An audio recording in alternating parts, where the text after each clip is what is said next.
시작하도록 하겠습니다. 2025년을 시작하면서 어떤 주제로 겨울신앙 강좌를 하면 좋을까 이제 고민을 많이 했습니다. 여러분들은 무엇을 기대하면서 2025년을 시작하셨습니까? 2025년을 시작하면서 설문조사한 내용이 있어가지고 잠깐 소개를 해드리려고 하는데 여러분들 아실지 모르겠습니다. 이 설문조사 대상은 그 알바몬이라고 혹시 아십니까? 예, 그 아르바이트 하는 청년들이 이제 아르바이트 자리를 구하는 사이트가 있는데 거기 이제 청년들이 아무래도 많겠죠. 젊은 사람들이 많겠죠. 20대, 30대 남녀 알바생 1997명을 대상으로 새해에 꼭 이루고 싶은 소망이 무엇입니까? 새해 2025년에 꼭 이루고 싶은 소망이 무엇입니까? 라고 이렇게 설문조사를 했다고 합니다. 4위가 뭐냐면요, 4위는 8.5%가 답을 했습니다. 다이어트에 성공하길.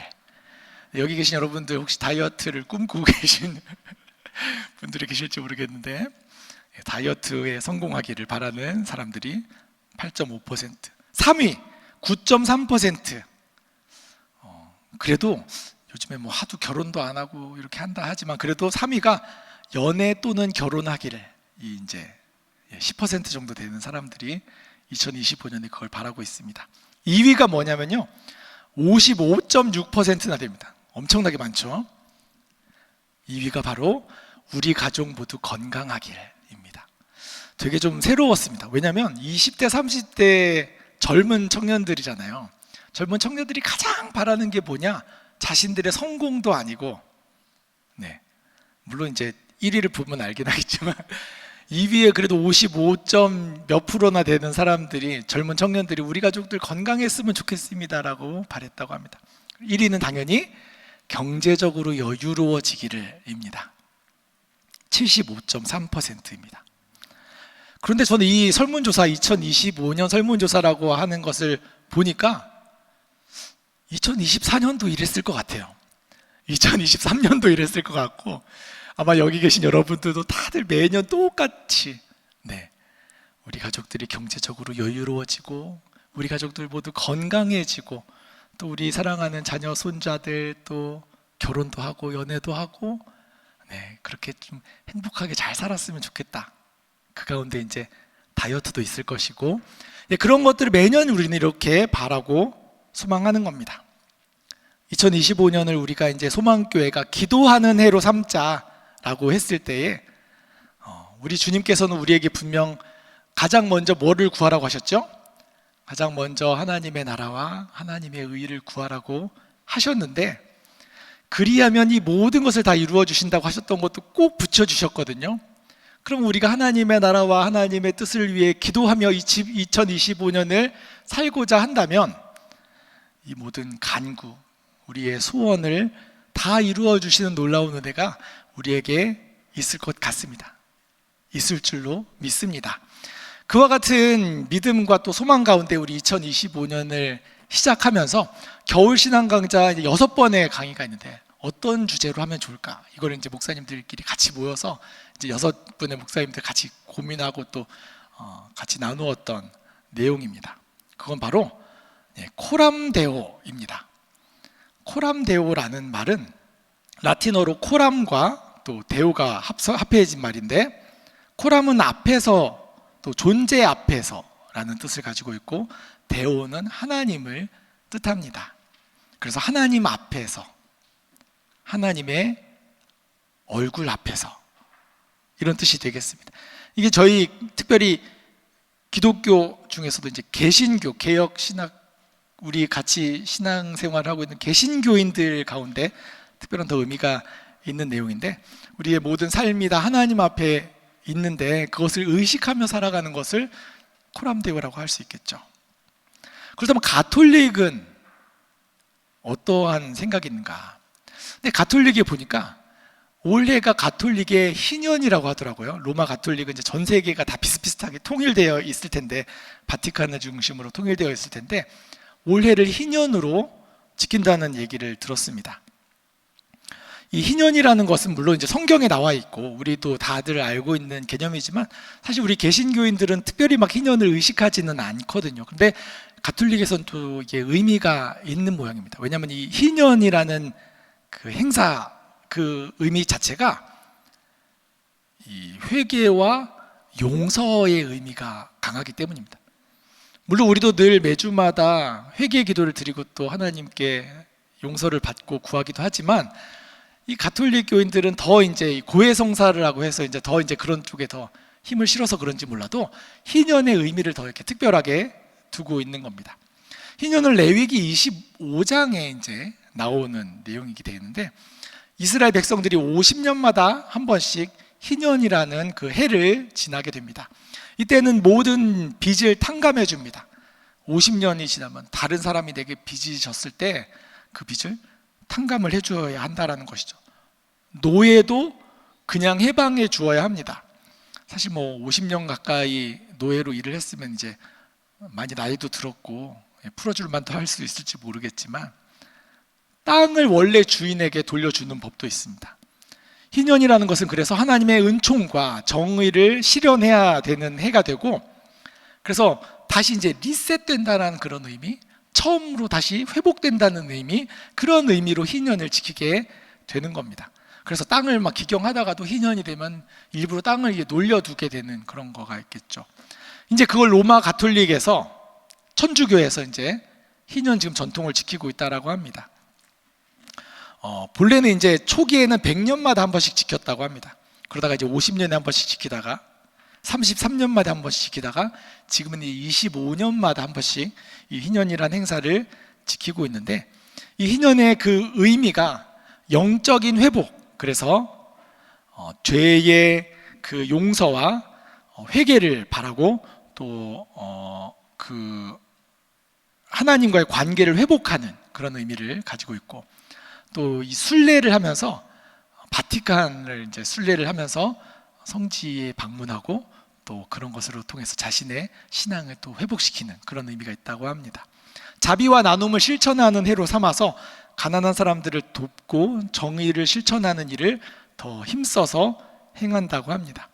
그리고 대사라고 해서 큰 용서받는 것, 그런 뜻입니다. 용서를 받는다는 뜻인데 뭐 회개를 하거나 고해 성사를 하거나 아니면은 이제 자비로운 행위를 통해서 자기가 지었던 큰 죄들을 다 용서받는 그런 것을 이제 이 희년의 의미를 삼고 있는 겁니다. 아까 이제 용서에 초점이 많이 있다라고 했잖아요. 그래서 이 희년이라는 행사를 지나면서 이 사람들은 다시 리프레시를 하는 겁니다. 다시 회복시키는 겁니다. 다시 자신을 온전히 하나님 앞에 돌이키게 만드는 것이죠. 그럼 우리 개신교인들은 희년을 지키지 않는 게 아니라 희년이 매일매일 매순간순간 매년 늘 우리 가운데 있지 않겠습니까? 그런 의미로 한번 생각을 해보고자 하는 겁니다. 새해를 맞으면서 늘 우리의 마음은 하나님 앞에 뭐 이렇게 생각하잖아요. 뭐 내가 새해가 됐으니까 좀 올해는 신앙생활을 좀 쉬어야 되겠다, 이런 사람은 없잖아요.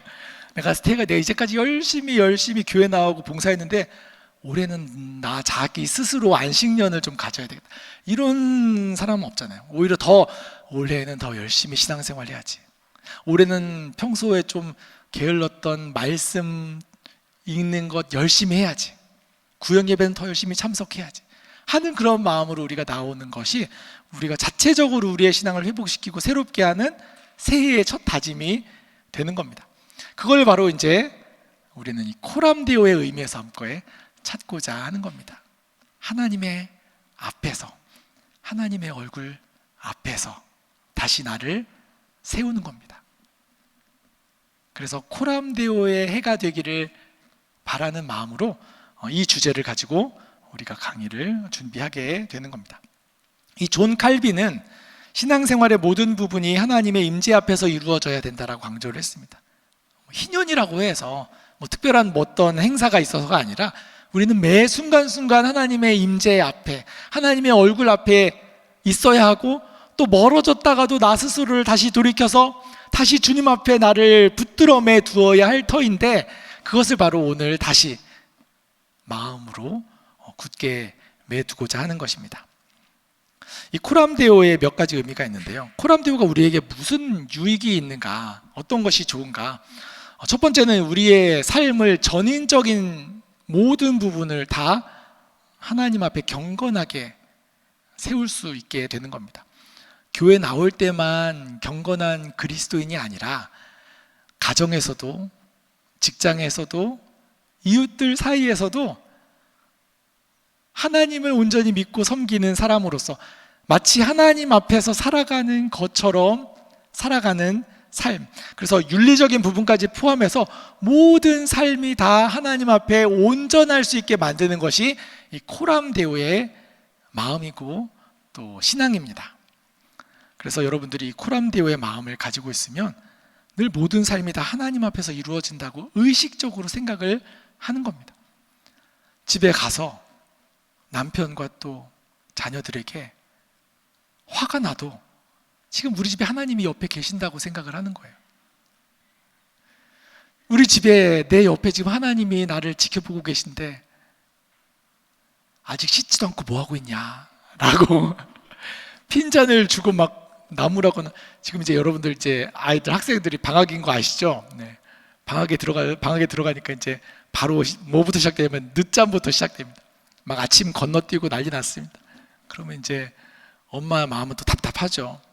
하지만 하나님이 안 계시면은 뭐라도 한 소리 쏘아 붙이겠지만 하나님이 계시면 한마디라도 좀 줄일 수 있게 되는 것 아니겠습니까? 창세기 39장 9절인데요. 그 요셉이 보디발의 아내가 자신을 유혹하게 되었을 때 이렇게 이야기한 부분이 있습니다. 창세기 39장 9절 말씀을 제가 읽어드리겠습니다. 이 집에는 나보다 큰 이가 없으며 주인이 아무것도 내게 금하지 아니하였어도 금한 것은 당신뿐이니 당신은 그의 아내임이라. 그런즉 내가 어찌 이 큰 악을 행하여 하나님께 죄를 지으리이까. 요셉은 늘 하나님 앞에서 살아가는 사람이었기에 아무도 보지 않는 그러한 자리라 할지라도 자기가 하나님 앞에서 어찌 이 큰 악을 짓겠습니까? 라고 이야기하는 사람이었다라는 겁니다. 그리고 두 번째는 코람데오의 신앙은 위로를 받습니다. 어떠한 위로를 받냐면 내가 늘 혼자가 아니다라는 것을 아는 겁니다. 때로는 정말 외롭고 견디기 힘든 순간, 나 혼자 이 모든 짐을 다 감당하고 있는 것 같은 때라도 우리 하나님이 나의 곁에서 나를 안아주시고 돌보고 계신다라는 그런 믿음이 있기 때문에 위로를 받는 겁니다. 그리고 세 번째는 소망을 갖게 됩니다. 나아가서는 내가 하는 모든 말과 행동을 우리 주님께서 다 지켜보고 계신 겁니다. 다 기억하고 계십니다. 다 그 삶의 현장 가운데 내가 내 마음을 낮추고 참고 손해를 감수하는 모든 자리에 하나님이 내 곁에 함께하고 계시기 때문에 당장 나는 손해보고 나는 마음 아프고 상처받고 속상해도 그거를 아무도 몰라주는 게 아니라 우리 하나님이 다 알고 계시고 말씀하신 대로 상급으로 갚아주실 것이다 라는 믿음이 있기 때문에 소망을 갖게 되는 겁니다.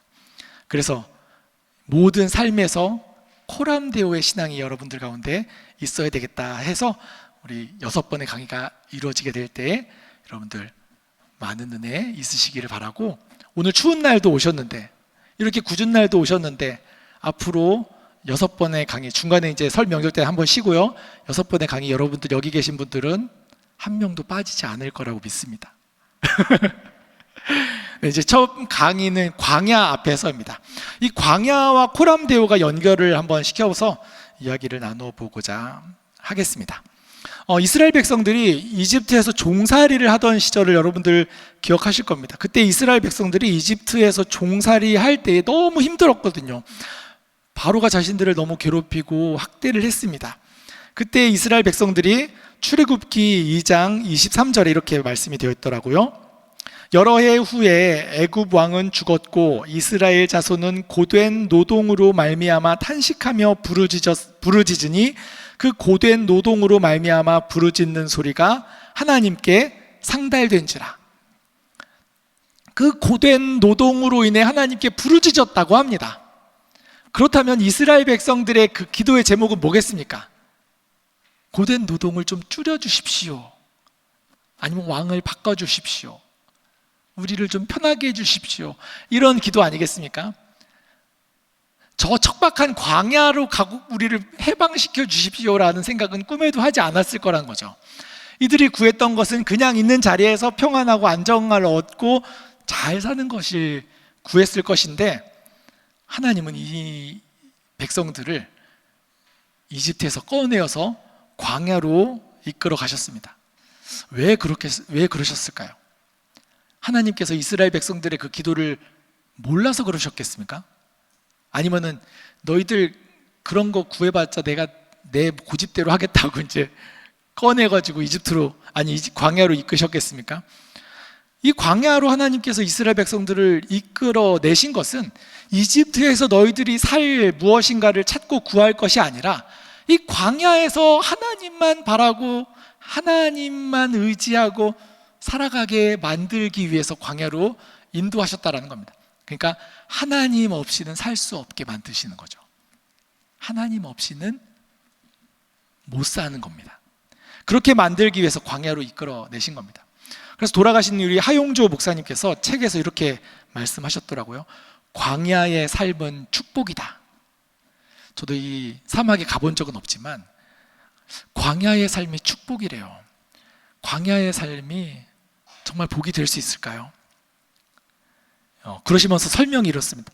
이스라엘 백성들은 광야에서 하나님을 만났기 때문이다 라는 겁니다.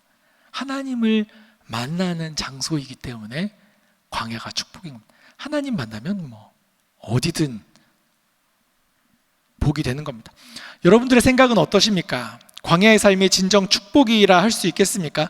여러분들 만약 힘들고 어려운 시간을 보내고 있다면 지금 이 시간 때문에 축복이 아니라 이 시간에 내가 하나님을 만나고 이 시간 때문에 내가 하나님을 의지하게 되고 내가 이 시간 때문에 신앙이 더 깊어지게 되고 더 기도하게 되고 평소 잘 나가지도 않던 새벽 기도까지 나가고 있다면 이 시간이 이 광야의 어려움이 축복이다라고 할 수 있을 것 아니겠습니까?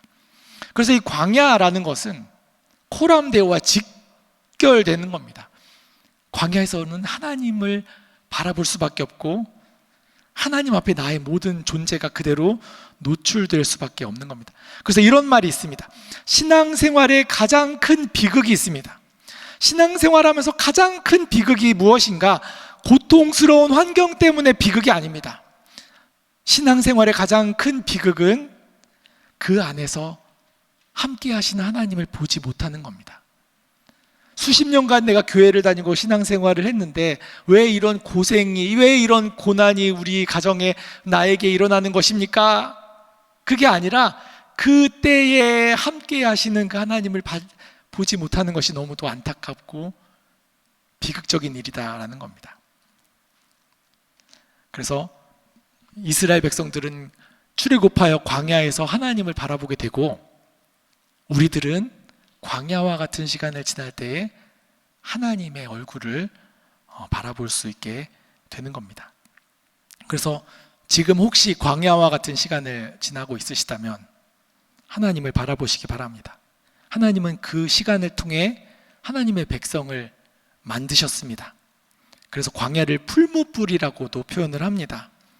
누구에게는 저주 같은 광야다라고 하겠지만 하나님이 내게 벌을 주셨다라고 할 수도 있겠지만 어떤 사람들에게는 하나님과 함께 걸을 수 있는 내가 하나님만을 독점할 수 있었던 시간이었노라 라고 고백할 수 있는 그러한 시간이 광야가 될 수 있기를 간절히 바랍니다.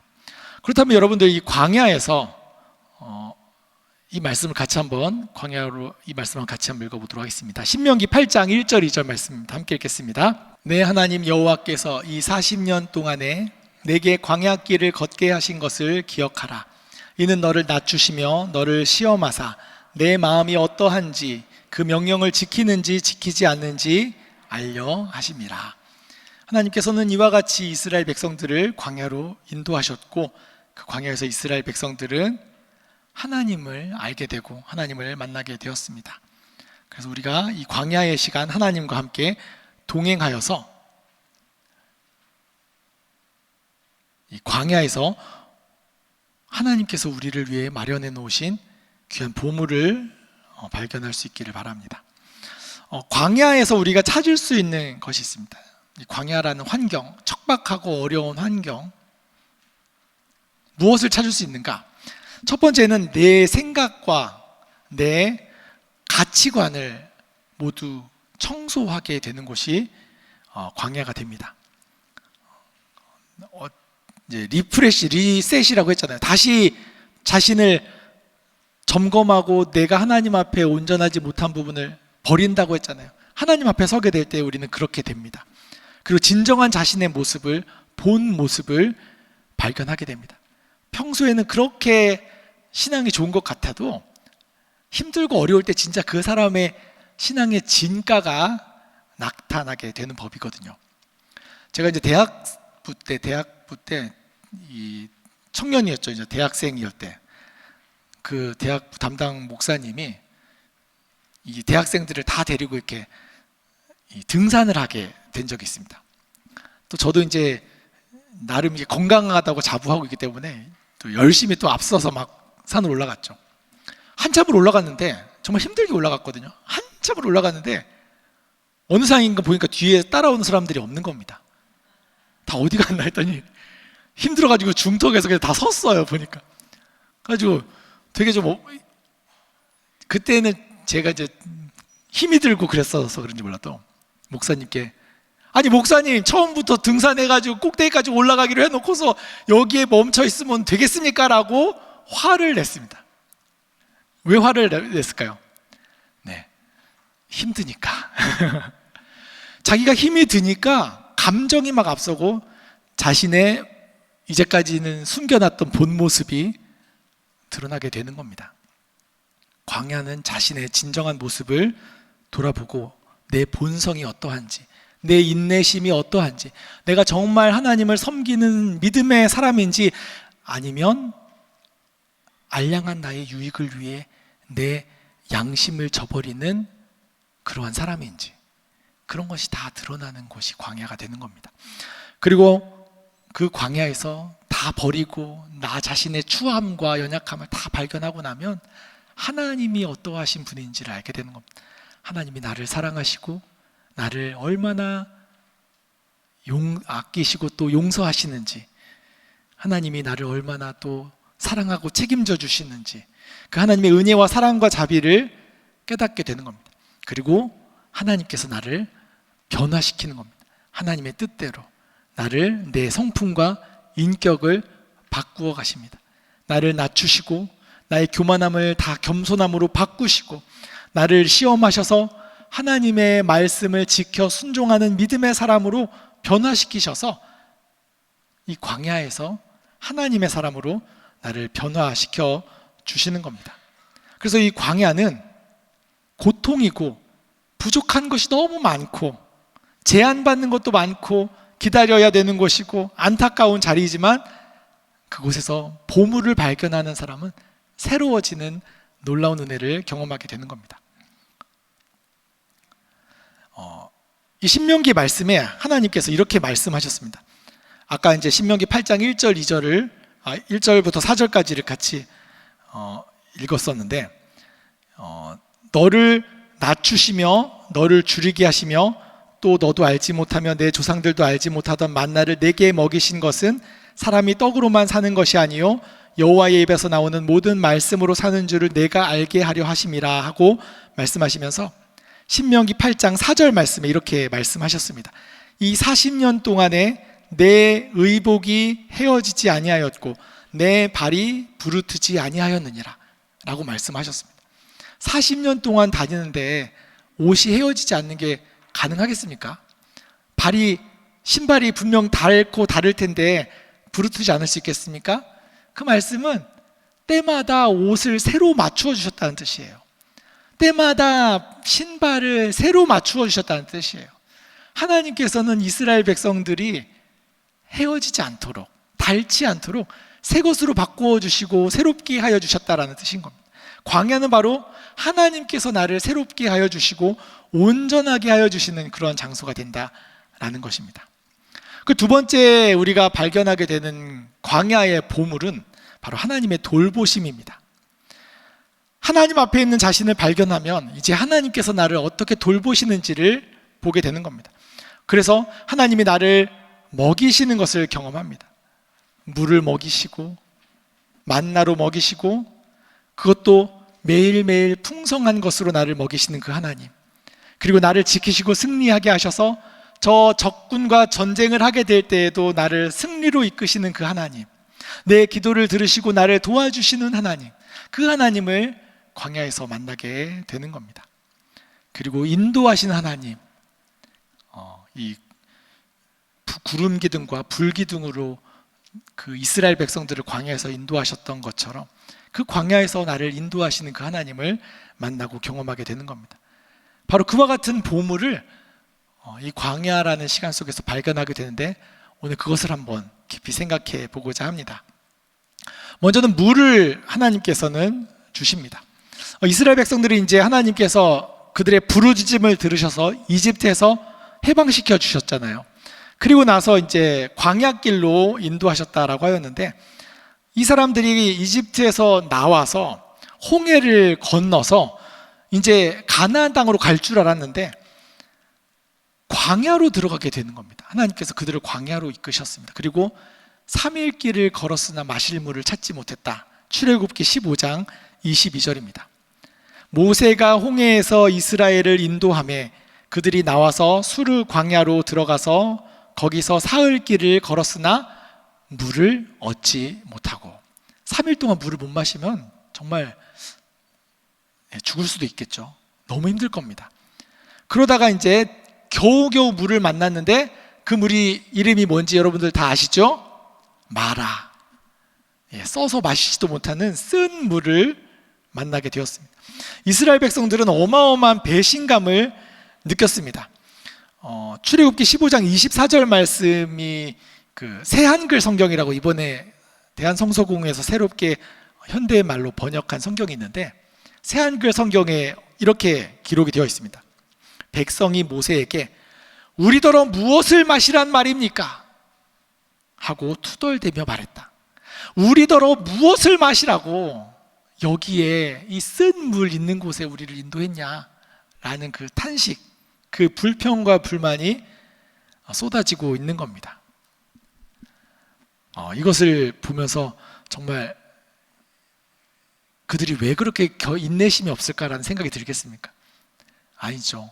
우리도 그 마음을 너무도 잘 알죠. 어떻게 하나님 해도 너무하신다.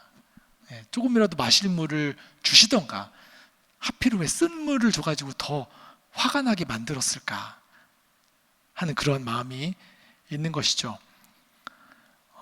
우리도 보면은 참 그 불평과 불만이라는 것이 사소한 일에서부터 시작되는 경우들이 많습니다. 뭐 크고 뭐 힘들고 그래서 막 불평불만 나오는 게 아니라 어찌 보면 별것도 아닌 일로. 방금 전에 이제 방학이라고 했는데, 이 방학이 시작되면 엄마들이 가장 염려하는 것이 있습니다. 반찬 투정입니다. 이제 애들이 맨날 학교에서 급식으로 밥을 때우고 왔었는데 이젠 집에서 밥을 해줘야 되니까 아침마다 점심마다 아이들은 엄마한테 물어봅니다. 오늘 반찬은 뭐예요? 오늘 반찬은 뭐냐니. 아침에 먹었다고 또 먹어요? 아니 이거 또 먹냐고. 아 이거 싫은데. 이것 때문에 너무 스트레스를 많이 받더라고요. 그래서 저는 우리 교회에서 밥을 먹으라고 식권을 이렇게 주기도 하는데 진짜 엄마들이 너무 힘든 시간이죠. 근데 그와 같은 불평불만이 애들만 있는 게 아닙니다. 정말 감사하게 먹어도 부족함이 없을 것인데 그 별것도 아닌 거 가지고 투정하면 서로 마음이 상하고 힘들게 되는 거죠. 그 부족한 것 때문에 쓴물이 있어서 불평이 나오는 게 아니라 불평이 있어서 쓴물이 터져 나오는 겁니다. 불평, 불만이 막 샘솟듯이 쏟아져 나오고 터져 나오는 겁니다. 그게 바로 광야이고 우리가 너무도 힘들고 어려운 순간이 되는 겁니다. 하나님은 그 불평, 불만의 자리 가운데 우리를 어떻게 하시느냐, 그 부족함을 채워줌으로 바꾸어 주시고 그 기다림을 하나님을 만나는 시간으로 변화시켜 주시고 고통을 축복을 위해 예비된 자리로 만들어 주시는 겁니다. 그 불평불만의 자리에서. 그럼 어떻게 그 불평불만의 자리가 채워짐을 경험하고 은혜를 경험하는 자리가 되느냐? 우리가 잘 알듯이 그때 모세가 무엇을 했습니까?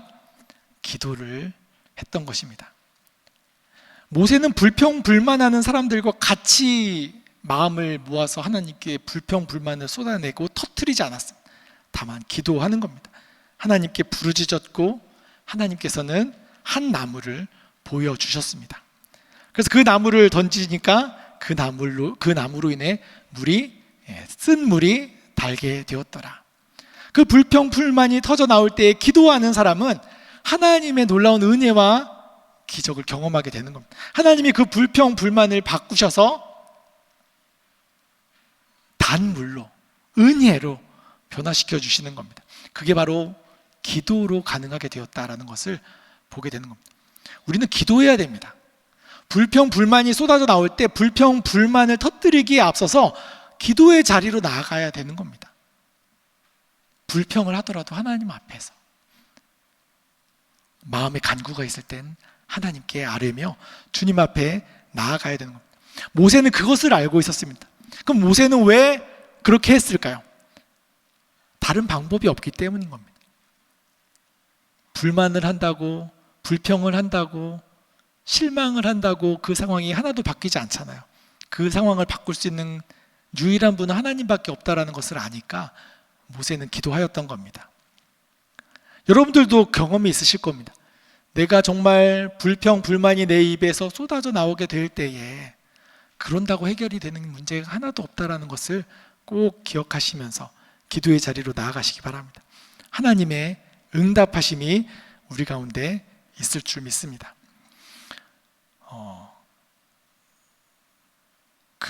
하나님의 응답을 보면요, 너무도 비상식적일 때가 많이 있습니다. 이해가 되지 않는 경우들이 많이 있습니다. 이 나무만 와도 그렇죠. 쓴 물인데 이 쓴 물을 변화시키려면 일반적인 상식으로는 어떻게 해야 될까요? 요즘 같아서는 이제 이 브리타 정수기라도 혹시 들어보셨습니까? 그런 거라도 좀 있어야 될 것 같은데, 이 쓴 물을 바꾸려면은 방법은 다른 것밖에 없죠. 다른 데 우물을 파는 거죠. 그러면 하나님이 물이 나올 만한 곳을 충분히 알려주실 수 있고, 심지어는 그냥 물이 터져 나오게도 하실 수 있는 분이신데 전혀 뜬금없이 나무를 물에 던지게 만드시는 거잖아요.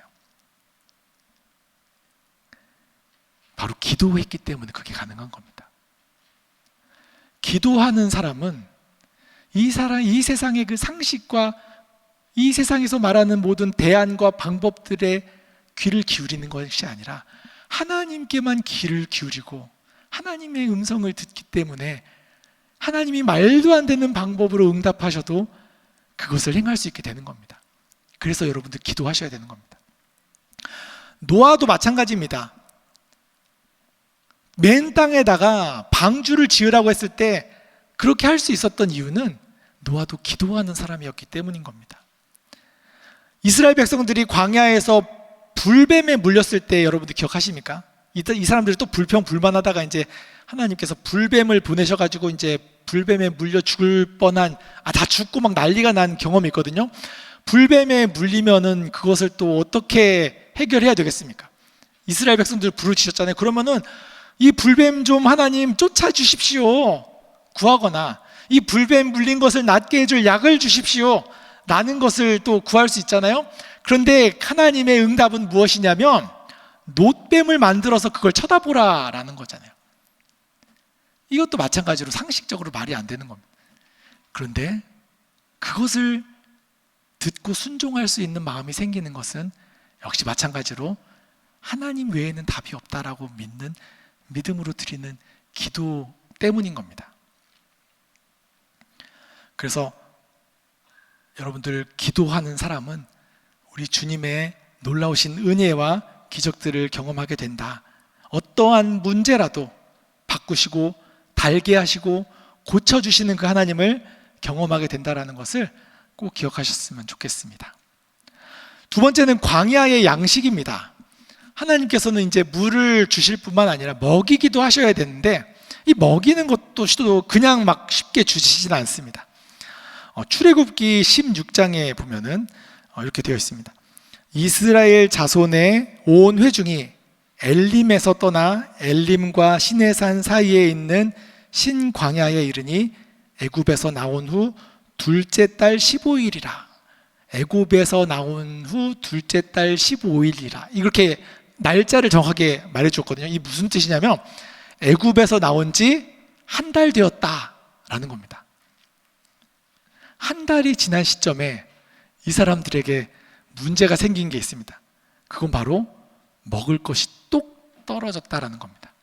아마 생각할 때 지금 저도 정확하게는 잘 모르겠지만 조사를 해본 결과 이집트에서 저 가나안까지, 저 밑에 있는 이집트에서 사막을 지나서 광야를 지나서 저 위에 있는 가나안까지가 400에서 600km 도보로 걸어가지고는 그래도 막 넉넉하게 잡아서 약 한 달 그 정도 걸린 거리라고 하는 거죠.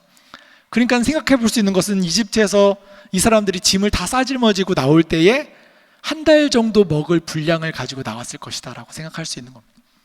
쭉 걸어가면 이제 가나안에 도착하게 되는 그런 일정으로 한 달 준비한 음식이 지금 떨어지게 된 자리가 가나안이 아니라 지금 광야 한가운데 시내산 그쪽이라는 것이죠.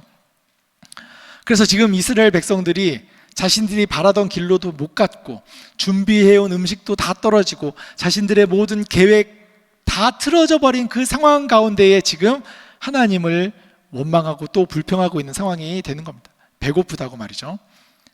광야는 자기의 계획과 뜻이 모두 다 꺾여버리는 자리가 되고 이제 뭘 먹고 살아야 하나, 앞으로의 그 미래에 대한 소망이 다 사라져버리는 자리가 되는 겁니다. 우리 삶이 다 그렇잖아요. 다 먹고 살려고 일을 하고 또 먹고 살기 위해 먹고 살고자 하는 그런 일들이라고 하잖아요. 먹는 것과 삶은 아주 밀접하게 관련이 있어서 그런지 이 세상은 우리를, 모든 사람들을 먹는 것으로 지배하고 다스리려고 합니다. 조종하려고 드는 겁니다. 그래서 이 마귀도 예수님이 광야에 계실 때 예수님을 첫 번째로 시험하였던 것이 뭐겠습니까? 너가 만일 하나님의 아들이면 돌들이 떡이 되게 해라. 먹는 문제를 가지고 먼저 유혹을 했던 것처럼 말이죠. 사람은 먹기 위해 살고 살고자 하면 먹어야 합니다.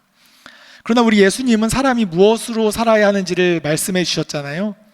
먹는 것으로만 사는 것이 아니라 하나님의 말씀으로 살아야 한다라고 말씀해 주셨습니다.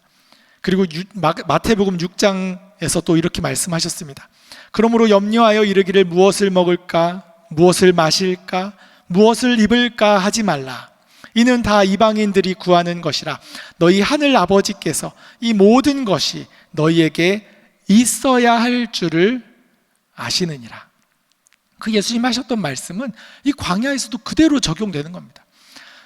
이 모든 것이 다 있어야 할 줄 하늘 아버지께서 다 알고 계시니 한 달 동안 지내는 동안 모든 음식들이 점점 떨어져 가고 바닥을 보이게 될 때에 이제 정말 더 이상 먹고 죽을래도 먹을 것이 없습니다 하는 그 순간에 하나님은 이 사람들에게 있어야 할 것이 무엇인지를 다 알고 계셨다라는 겁니다.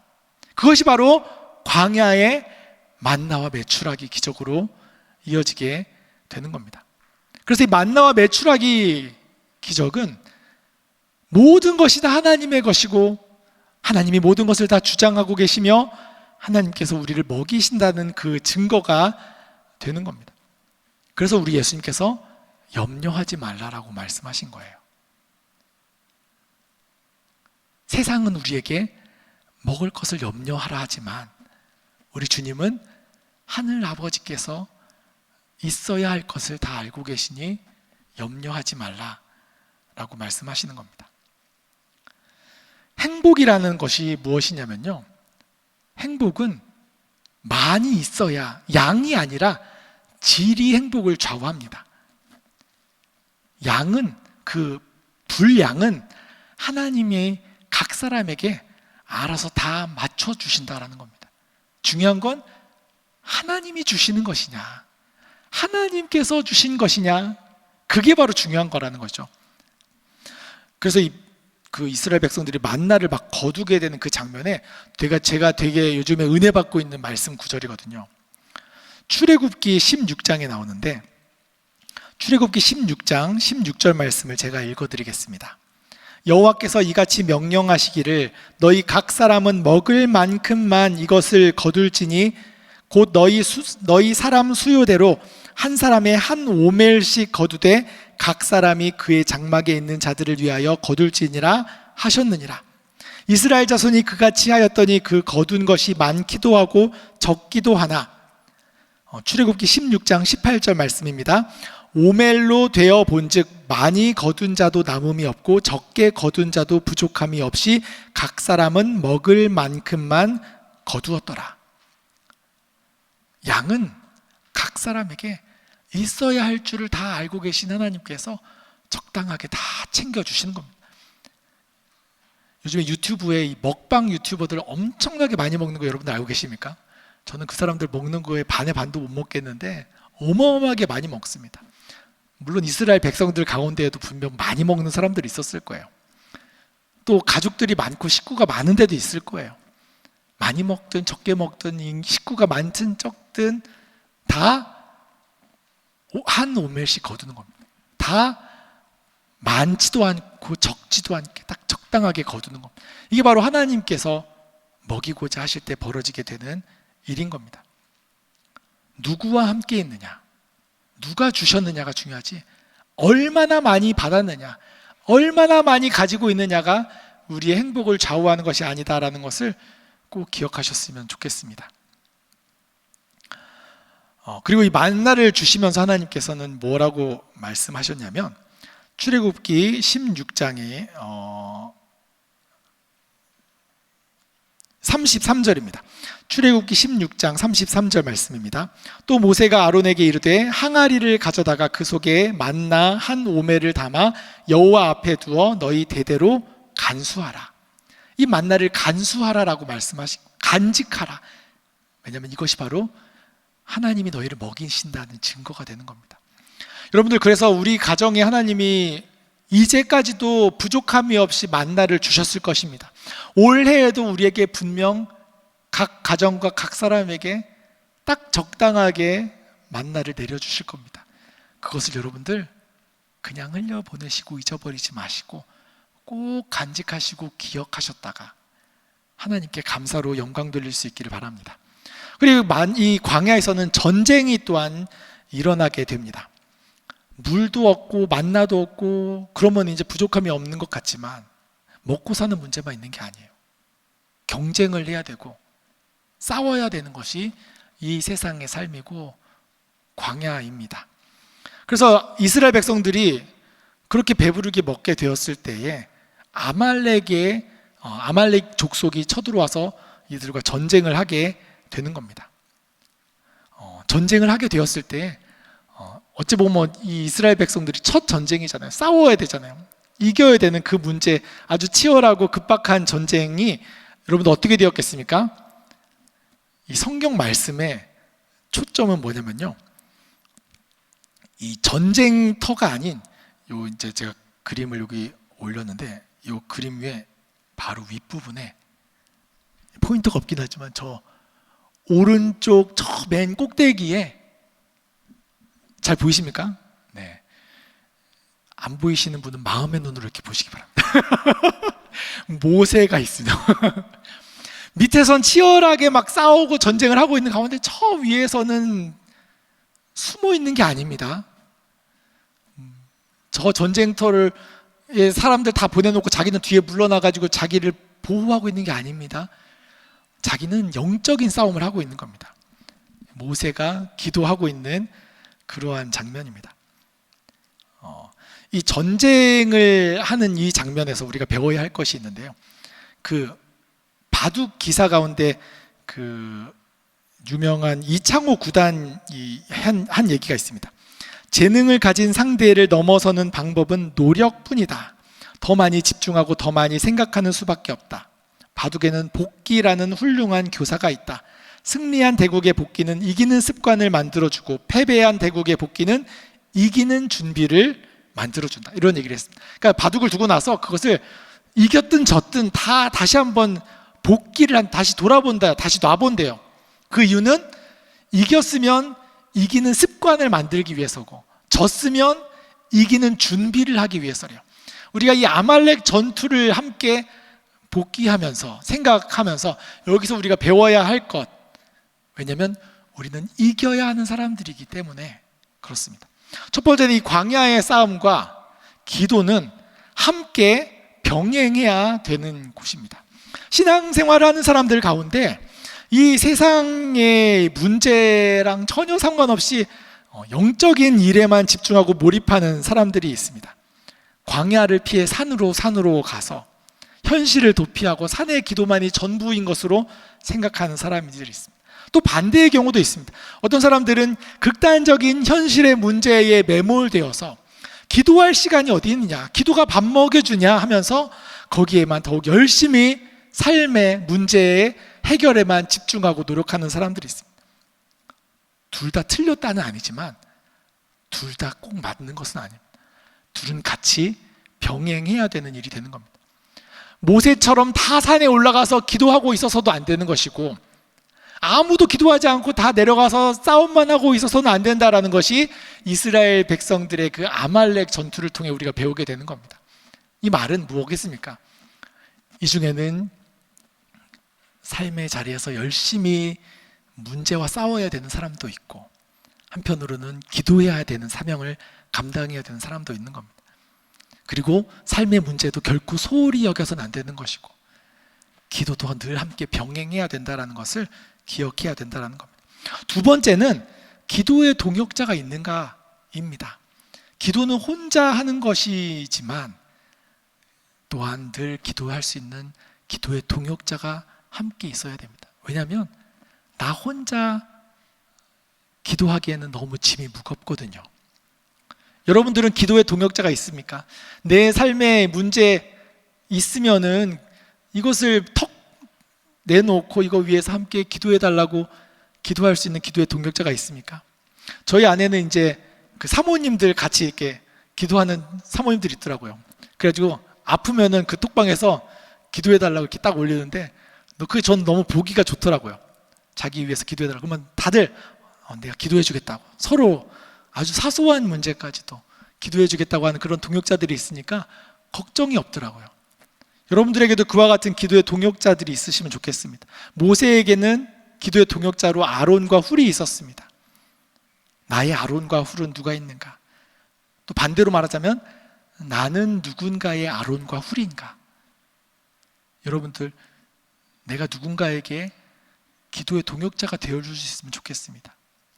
여러분들의 손자들이, 손녀들이 할머니 나 이번에 학교에 어떤 문제가 있는데 이것 좀 위해서 기도해 주세요 라고 말합니까? 네, 내가 널 위해 늘 기도하고 있어 라고 해도 아이는 전혀 그것을 생각하고 있지 않고 관심도 없고 그런 게 아니라 정말 할머니가 나를 위해, 할아버지가 나를 위해 기도하고 있다는 것을 아주 깊이 느끼고 있는 아이들은 자기 문제를 다 내놓고 기도를 요청하는 겁니다. 오히려 부모님한테 얘기하지 못하는 그런 어려움과 문제들을 기도해 달라고 요청하더라고요. 그 세 번째는 기도하는 사람은 중보하는 사람입니다. 모세와 아론과 훌은 산 위에 있었지만 그 산보다 더 높은 위에는 하나님이 계셨기 때문입니다. 전쟁을 하고 있는 이 이스라엘 백성들 그리고 하나님 사이에서 이 사람들은 중간다리 역할을 하는 겁니다. 그래서 기도하는 사람은 늘 내가 중간다리 역할을 해야 된다는 것을 꼭 기억하셔야 되겠습니다. 그 말은요, 나는 판단하는 사람이 아니다라는 뜻입니다. 내가 하나님의 자리에 앉아서 너 뭐 잘못하고 있다, 너 뭔가 지금 큰 실수하고 있다, 나무라고 혼내고 비난하는 역할로 기도하는 사람이 있는 것이 아니라 늘 마음으로 기도하면서 하나님의 뜻과 내 기도의 대상과의 그 관계가 이어지도록 만드는 그 중간다리 역할을 잘 해야 된다는 것이 이 기도의 마음에서 아주 중요한 일이 되는 겁니다.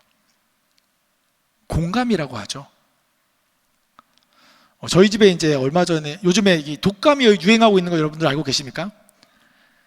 저희 큰아들이 얼마 전에 A형 독감에 걸렸어요. 그래가지고 얘는 코로나도 두세 번 지나가고 독감도 걸리고 뭐 유행에 너무 민감해가지고 하나도 그냥 지나가는 법이 없습니다. 그래가지고 뭐 지나가는 거 다 걸려야 되나 봐요. 독감까지 걸려가지고 막 열이 막 39도까지 막 올라가는 거예요. 새벽에 막 난리가 났죠. 그래가지고 이제 독감이라고 막 큰일 났다고 해가지고 저도 이제 독감 많이 아파서 큰일이네, 열이 많이 나서 큰일이네 하면서 저는 제 체중을 쟀습니다. 무슨 말인지 아세요? 제가 막 이제 저도 이제 몸을 이렇게 관리하고 있잖아요. 그러니까 매일 아침마다 이렇게 체중을 재거든요. 습관적으로 이렇게 체중을 재면서 큰일 났네, 힘들겠네 하면서 이렇게 하고 있는 모습을 저희 아내가 보고 되게 한심하게 쳐다보는 겁니다. 말은 힘들겠네 하면서 자기는 체중 재고 있다고. 남자들이 그렇더라고요. 공감하는 게 참 어렵습니다. 기도하는 사람은 자기가 온 마음으로 그 마음과 힘든 것과 아픈 것을 같이 하고 나누어야 하는데, 그래야지 온전히 하나님 앞에 중간 역할을 해줄 수 있을 터인데, 우리 예수님께서는 그렇게 십자가를 지고 가셨는데 우리는 그렇지 못한 경우들이 참 많은 것 같습니다. 저 사람 열심히 예배 안 들어가지고 저렇게 어려움에 빠졌다고, 맨날 신앙생활 열심히 안 하더니 지금 아픈 거라고 막 정죄하고 판단하는 역할만 하지 마음 같이 나누고 공감하는 역할은 잘 못하는 것 같습니다. 이 모세와 아론과 훌은 두 손을 들고 기도를 했습니다. 이 두 손을 들고 기도하는 것에 두 가지 의미가 있는데, 첫 번째는 하나님을 향해서 두 손을 펴고 기도하는 겁니다. 하나님, 이 손 잡아주십시오. 하나님 밖에 없습니다라고 의지하면서 손을 하나님께 내미는 것이고, 또 한 가지는 산 밑에 있는 백성들을 향해서도 손을 펴서 축복하며 기도하는 겁니다. 그래서 여러분들 하나님을 향해서도 또한 백성들을 향해서도 기도하는 중보의 사람들 되시기 바랍니다. 그 네 번째는 기도를 멈추지 말아야 합니다. 기도는 내가 손을 들면 이기고 손을 내리면 지고, 그래서 내가 늘 기도해야 된다라고 말씀하고 있는 것인데, 그 끊임없는 기도가 우리로 하여금 승리하게 만드는 겁니다. 작심삼일이라고 해서 새해에 다짐하고 새벽기도 빠지지 말아야 되겠다, 열심히 말씀 읽어야 되겠지만 또 쉽지 않잖아요. 하지만 그럼에도 불구하고 이 줄을 놓으면 우리가 진다, 큰일 난다 라는 마음으로 우리는 끝까지 기도해야 되겠습니다. 그러면 결국은 하나님이 승리하게 되신다라는 것이죠. 그래서 늘 하나님을 의지하면서 기도할 수 있는 우리 모두가 되기를 바랍니다. 우리 앞에 있는 말씀 같이 한번 읽어볼까요? 로마서 8장 26절부터 28절까지 말씀인데, 새한글 성경인데 같이 한번 읽어보겠습니다. 마찬가지로 성령님도 나약한 우리를 도와주십니다. 무엇을 두고 마땅히 어떻게 기도해야 할지 우리는 알지 못하기 때문입니다. 그러나 성령님이 친히 말로는 표현할 수 없는 탄식을 하시면서 우리를 위해 대신 간청해 주십니다. 마음을 자세히 살펴보시는 분은 성령님의 생각이 무엇인지를 아십니다. 하나님의 뜻에 맞게 성령님이 성도들을 위해서 대신 간청하고 계시기 때문입니다. 우리가 알다시피 하나님을 사랑하는 사람들에게는 모든 것이 한데 어우러져 좋은 결과를 이룹니다. 곧 하나님이 미리 정해두신 계획대로 부르심을 받은 사람들에게는요, 모든 것이 합력하여 선을 이룬다라는 말씀입니다.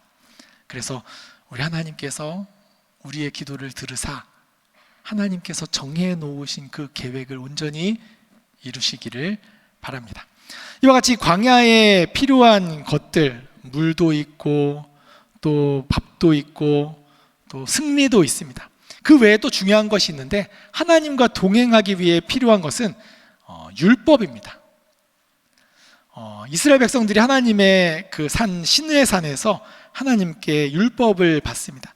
율법이라는 것이 아주 중요한데요, 율법은 이것 하지 마라 저것 하지 마라 하는 그러한 명령서가 아니라, 율법은 이 백성이 나의 백성이다라는 인증서입니다. 하나님께서 이스라엘 백성들을 이 백성은 내 것이다라고 도장 찍어주신 것이 바로 율법이다라는 겁니다. 그래서 이 율법이라는 것은 눈에 보이지 않는 하나님을 실제적으로 만나게 만드는 도구가 되는 것이고, 하나님께서 하나님의 백성으로 선택하여 주신 증거가 되는 겁니다. 그래서 매일매일 우리는 하나님의 말씀을 꼭 붙들어야 됩니다. 그 말씀이 내가 하나님의 백성인지를 다시 한번 붙들어 세워두게 만드는 겁니다. 예수님께서 사람이 떡으로만 살 것이 아니다라고 말씀하신 것도 그와 같은 겁니다. 매일매일 떡을 먹어야 사는 것처럼 매일매일 하나님의 말씀을 읽고 들으며 그 말씀 가운데 내가 하나님의 아들과 딸이다라는 것을 마음에 새기는 사람만이 그 하루를 하나님의 백성으로 온전히 살아갈 수 있다는 것을 이 말씀 가운데 기억하셨으면 좋겠습니다. 그리고 이 시내산에서 율법만 주셨을 뿐만 아니라 하나님은 성막을 말씀하여 주십니다. 성막은 이스라엘 백성들 가운데 하나님이 그 진영 가운데 함께 계신다는 증거입니다. 그 진영에서 연기가 나면 제사를 드렸다는 뜻이잖아요. 그 제사는 이스라엘 백성들이 죄를 지은 것에 대해서 어떤 동물이 대신 죽었다는 증거가 되는 겁니다. 그 말은 뭐겠습니까? 이 성막이 진영 한가운데 있는 성막에서 연기가 나면 어떤 동물이 또 죽었구나, 어떤 동물이 또 불태워졌구나가 아니라 내 죄가 용서받았구나가 되는 겁니다. 내 죄가 저 동물의 죽음으로 용서받았구나. 하나님은 이스라엘 백성들의 죄를 매일매일 용서하여 주셨다는 겁니다. 그리고 불기둥과 구름기둥으로 나가야 할 때는 나가게 만드시고 멈춰야 할 때는 멈추게 만드시는 그러한 일들이 있었다라는 것을 광야에서 기억하셨으면 좋겠습니다. 이제 마지막으로 광야에 들어갔던 사람들에 대한 이야기를 함께 나누고자 합니다. 이제 광야에서 하나님을 만나게 되고 광야에서 하나님 앞에 자신을 발견하게 된다라고 했는데, 이 광야로 들어갔던 몇몇 사람들의 면모를 보면 그 사람들이 광야로 들어간 이유를 알게 됩니다. 첫 번째는 가인입니다. 여러분들도 잘 알고 아시겠지만 가인은 동생 아벨을 죽임으로 인해서 하나님께 형벌을 받게 됩니다. 창세기 4장인데 우리 말씀이 있으신 분들은 같이 한번 찾아볼까요? 창세기 4장 10절부터 12절 말씀입니다.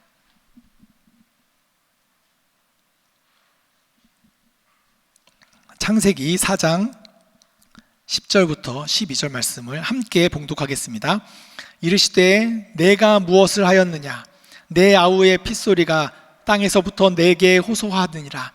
땅이 그 입을 벌려 내 손에서부터 내 아우의 피를 받았은즉 내가 땅에서 저주를 받으리니 내가 밭을 갈아도 땅이 다시는 그 효력을 내게 주지 아니할 것이요 너는 땅에서 피하며 유리하는 자가 되리라. 이 광야가 되는 겁니다. 가인은 자기가 선 모든 곳이 다 광야가 되어버리는 벌을 받습니다. 가인은 하나님께 벌을 받아서 광야로 들어가게 된 겁니다. 그래서 이 광야는 형벌의 결과처럼 보입니다. 실제로 아담과 하와가 하나님이 먹지 말라 하신 그 열매를 먹게 되었을 때에 모든 것이 부족함이 없었던 그 에덴에서 쫓겨나게 되면서 이제는 자기가 땀을 흘려 수고해야만 먹을 것을 얻을 수 있게 되는, 광야를 일구어야 먹을 것을 얻게 되는 그런 벌을 받게 되잖아요. 그와 마찬가지, 이 가인은 이제 일구어도 먹을 것을 얻을 수 없는 그러한 광야와 같은 상황이 되는 것처럼 보이는데, 그래서 광야는 형벌인 것처럼 보이는 곳입니다. 이 가인은 그래서 광야로 쫓겨나서 어떻게 합니까? 가인은 쫓겨나서 도시를 세우는 것을 보게 됩니다. 그래서 창세기 4장 17절에 보면 그가 아들의 이름으로 성을 이름하여 에녹이라 하니라. 성을 쌓고 에녹성이라고 이름을 짓게 되는 것을 보게 됩니다. 하나님은 가인을 벌을 주어서 광야로 보내셨는데 가인은 자기가 살겠다고 자기를 보호하려고 도시를 만들어 놓은 겁니다. 그래서 도시가 상징하는 것은 광야와 반대되는 개념이 많습니다. 저 소돔과 고모라처럼 하나님을 부정하고 하나님을 멀리하고 하나님으로부터 자신들을 보호하기 위해 만드는 장소가 도시가 되고, 하나님을 만나는 장소는 광야가 되는 겁니다. 그 말은 광야는 형벌이 아니라는 뜻입니다. 도시를 만드는 게 형벌인 겁니다. 광야는 약속의 땅으로 가는 과정의 중간지가 되는 겁니다. 그래서 하나님이 가인을 광야로 보내신 이유가 뭐냐면, 너 벌 좀 받아야 되겠다 하고 보내신 게 아니라 회개하고 돌이키라라고 광야로 보내신 겁니다. 그래서 내가 하나님께 잘못해서 내 실수와 내 죄로 인해 내가 광야와 같은 시간을 보내고 있다라고 한다면, 그 자리에서는 나를 보호하고 지키기 위해 아둥바둥 애쓰고 도시를 짓고 뭔가 방법을, 해결책을 찾고 그렇게 가인처럼 나아가는 것이 아니라 회개하고 돌이키는 그런 사람이 되어야 한다는 것을 우리는 이 가인을 통해 보아야 하겠습니다. 그 두 번째 사람은 아브라함입니다. 아브라함에게도 광야가 있습니다. 아브라함은 원래 이제 갈대아 사람이잖아요. 그쪽은 이제 비옥한 초승달 지역 가운데 이제 아주 비옥한 땅인데, 그 지역을 떠나서 일부러 하나님께서 보여주시는, 지시하시는 땅으로 가게 됩니다. 그게 가나안 땅으로 가게 되는데, 가나안 땅도 사실 이제 완전히 비옥하지는 않지만 그래도 조금 낫다 하는 땅이 됩니다. 근데 중요한 거는 그 가나안 땅에 들어간 아브라함이 가장 먼저 만나게 되는 게 있습니다. 그게 뭐냐면 기근입니다. 가나안 땅에 들어갔는데 기근이 들었습니다. 웬일입니까? 하나님이 가라고 했는데. 그래가지고 그 가나안 땅에서 살겠다고 어디로 가는지 아십니까? 아시죠? 어디로 갔는지? 이집트로 내려갔습니다. 이집트로. 이집트에는 나일강이 흐르고 있거든요. 가나안에는 있어봤자 요단강이래요. 작은 개울물 같은 요단강. 가뭄을 견디지 못하는 거죠. 이집트에는 그래도 나일강이 흐르고 있으니까 그렇게 내려가는 겁니다. 아브라함의 삶은 늘 기다림의 연속인 겁니다. 하나님이 약속은 하여 주셨는데, 약속해 주신 가나안에서 기근을 만나게 되고, 아들을 약속해 주셨는데 25년이나 아들이 없고 좋은 일도 하나도 없습니다. 그래서 겨우 얻은 아들이라고 이스마엘이 있었는데 이스마엘도 내보내야 됐고, 겨우 얻은 아들 이삭이 있었는데 이삭은 또 제물로 바치래요. 뭐 하나 하나님께서 내 마음에 시원하게 해주시는 것이 없는, 심지어는 사랑하는 아내 사라도 그 광야길에서 죽음을 맞이하게 됩니다. 이 유대 랍비들의 전통인데요, 사라가 왜 죽었는가? 사라가 왜 죽었는가에 대해서 하나님이 이제 독생자 이삭을 제물로 바치라고 했잖아요. 그래가지고 그 다음 날로 짐 싸들고 이제 그 이삭을 데리고 모리아산으로 가잖아요. 그 이야기를 전해 들은 사라가 충격을 받아가지고 심장마비로 죽었대요. 네. 어떻게 얻은 아들인데 하면서 이제 그 충격으로 죽었다는 썰이 있지만 왠지 그랬을 것 같기도 해요. 네. 그런 일이 있었다고 하니까 이 아브라함의 왜 믿음의 조상인지 또 생각해 볼 수도 있게 되는 부분입니다. 아브라함뿐만이 아닙니다. 요셉은 애굽으로 팔려가는 광야의 시간을 보냈습니다. 모세는 광야에서 40년간 장인인 이드로의 양을 치게 되었죠. 나오미는 흉년이 들어서 모압 땅으로 피했는데 그곳에서 남편도 잃고 두 아들도 잃었습니다. 다윗은 사울 왕을 피해서 광야에서 13년 동안 도망 다녔습니다. 엘리야 선지자는 여왕 이세벨을 피해서 광야에서 살았고, 사도 바울도 고향 다소에서 칩거에서 13년을 보냈다고 합니다. 광야는 기다림의 장소입니다. 여러분에게도 그와 같은 시간들이 있으셨습니까? 그런데 하나님은 그 광야의 시간에서, 기다림이라는 시간 속에서 믿음의 사람으로 만들어내는 것입니다. 그래서 믿음의 조상 아브라함이 나오게 되는 것이죠. 이 그림은 그 카미유 코로라는 사람이 그린 광야의 하갈이라는 그림입니다. 여기 보시면 이제 죽어가는 이스마엘 아들을 보면서 하갈이 하나님께 부르짖어 기도하고 있죠. 그런데 저 위에 보면 뭔가 비둘기 비슷한 것이 날아다니고 있습니다. 천사입니다. 천사 보이십니까? 네, 안 보이시는 분은 좀 더 기도를 하셔야 될 것 같습니다. 천사가 손으로 어딘가를 가리키고 있는 장면입니다. 확대를 제가 했었어야 되는데 손가락으로 어딘가를 가리키고 있는데 바로 물이 있는 곳을 가리키고 있는 겁니다. 기다리면서 하나님께 부르짖어 간구하는 그 사람에게 하나님께서 구원을 베풀어 주신다라는 것을 보여주는 겁니다. 그래서 기다림 중에도 형통함이 있는 겁니다. 기다림 중에도 요셉이 어땠습니까? 보디발의 집에서도 형통함을 얻고 감옥에 갇혀서도 형통함을 얻었잖아요. 비록 힘들고 어려운 일이 있어도 하나님은 때에 따라 도움을 베풀어 주시고 도와주신다라는 것을 우리는 이 광야에서 배우게 됩니다. 그리고 마지막으로 모세의 광야입니다. 이 광야는 하나님을 만나는 장소가 됩니다. 모세가 이집트 왕궁에서 이제 도망하고 광야로 간 지 40년이라는 시간이 지났잖아요. 이집트 왕국에서는 남부럽지 않게 잘 살던 사람이 자기 동족이라고 유대 사람들 편들었다가 이제 쫓겨나가지고 이제 광야에서 살아가는 사람이 되었습니다. 그런데 그 자리에서 모세가 어떻게 되냐면 하나님의 사명자로 부르심을 받게 되는 겁니다. 저 불붙은 떨기나무에서 주님을 만나게 되는 겁니다. 광야에서 모세가 지도자가 됩니다. 이렇게 표현이 되어 있더라고요. 제가 읽은 책에서 가시떨기와 같이 소망 없이 말라 비틀어진 사람에게 불이 붙었다. 불 붙어도 타지 않는 떨기나무는 내가 정말 말라 비틀어진 나무처럼 아무런 소망이 없는 사람인데 내가 뭘 할 수 있을까? 난 아무것도 할 수 없다. 나는 모든 것을 다 실패한 사람이다. 나는 건강도 연약한 사람이고 나는 나이도 많이 들었고 나는 지혜도 별로 없는, 배운 것도 별로 없는 사람인데 내가 무엇을 할 수 있을까 하는 그러한 사람이라 할지라도 광야에서 하나님이 불을 붙여주시면 그 불이 그 사람으로 하여금 사명자로 만들어 주게 되는 겁니다. 그래서 이 모세는 그 불붙은 떨기나무 앞에서 이스라엘 백성들을 이끌어내는 지도자로 부름받게 되는 겁니다. 여러분들, 광야에서는 하나님이 하나님의 사명자를 세우시게 되는 겁니다.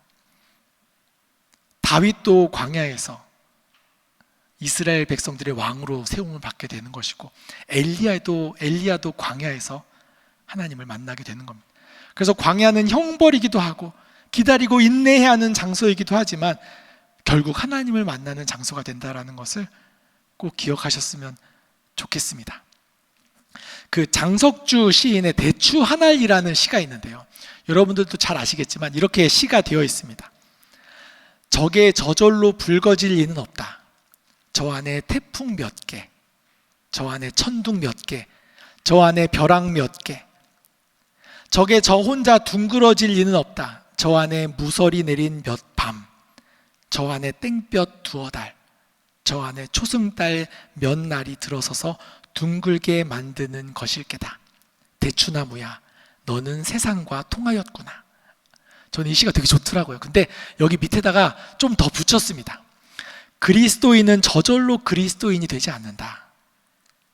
저 안에 우리 주님 예수 그리스도의 보혈, 저 안에 하나님의 말씀, 저 안에 그 말씀을 지키려 애쓰는 몸부림, 저 안에 광야와 같이 뜨거운 태양 아래 먹을 것도 잘 구할 수 없는 그러한 고통의 자리, 수많은 날 수많은 밤을 기다리고 견디는 수많은 고난과 실패와 눈물과 회개, 그래서 결국 그리스도인이 되는 겁니다. 세상과 통하였구나, 하나님과 통하였구나. 마틴 루터가 이제 이런 말을 했습니다. 흙은 하늘로부터 물을 얻는다. 하나님께서 흙으로 아담을 지으셨듯이 우리는 흙으로 만들어진 존재이기 때문에 우리 스스로는 뭔가 할 수 있는 게 없습니다. 그런데 놀라운 것은 하나님이 우리에게 물을 내려주시고 우리에게 말씀의 씨앗을 심어주시고 우리에게 따뜻한 햇볕을 비추어주시고 때로는 바람을 견디고 어려움을 지나 이 광야의 시간을 지나게 하시면서 우리로 하여금 열매 맺게 하여 주신다라는 겁니다. 지금 광야의 시간을 지내고 있는 분이 있거나 또한 앞으로 또 없으면 좋겠지만 광야가 있을 수도 있는 그러한 어려움이 있을 때에 그 시간을 통해서 이 광야의 시간이 나에게 축복이었습니다 라고 고백할 수 있는 우리 모두가 되기를 간절히 바랍니다. 함께 기도하겠습니다. 사랑과 은혜가 많으신 아버지 하나님, 2025년을 시작하며 코람데오 우리 하나님 앞에서 올해를 다시 한번 시작하고자 마음의 결단을 합니다. 특별히 이 광야의 삶 가운데에 우리를 몰아내시고 또 광야의 시간을 견디게 하시고 광야의 시간 가운데 하나님을 찾게 하시며 하나님 앞에 나를 발견하게 하셨으니 우리를 새롭게 하여 주시옵소서. 우리 주님의 음성을 듣게 하시고 우리 주님 앞에 변화되어 새로운 사람이 되게 하시며 무엇보다 우리 하나님께서 우리를 믿음의 일꾼으로 사명자로 세워주시는 것을 이 광야의 시간을 지나며 발견하게 하옵소서. 그러므로 이 광야의 삶이 우리에게는 축복입니다라고 고백할 수 있는 귀한 은혜가 있게 하여 주시옵소서. 예수 그리스도 이름으로 기도드립니다. 아멘.